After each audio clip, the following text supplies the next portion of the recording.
Excellent comment. They basically were like, are we not Europeans? Did you know that in the year 2000, Russia wanted to join Europe? They went to the European countries and were like, hey, we'd like to join with you and be one big alliance. And the European countries were like, okay, now get down and kiss our boots. What I mean by that is when the Russians asked, the rest of NATO was like, you're going to have to go through an application process. And the Russians were like, excuse me? Now just imagine that all the European countries together at that time could not take Russia in a military war. The US obviously could. Russia was mad and was like, I'm not bowing to you. I'm an equal with all of you.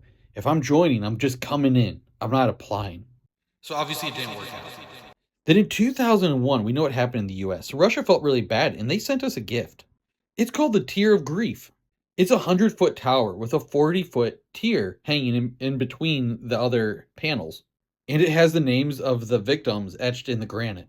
And in 2005, New Jersey had a ceremony and Putin actually attended.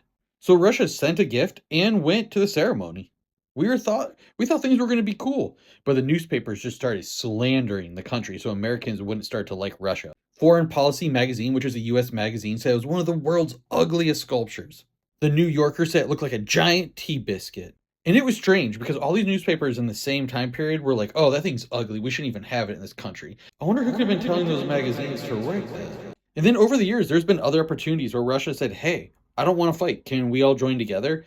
And NATO's like, no, we'd rather you be an enemy. In 2022, when the Russians and Ukrainians started battling, the state of New Jersey covered up all the Russian names and Putin's names on the sculpture in the park.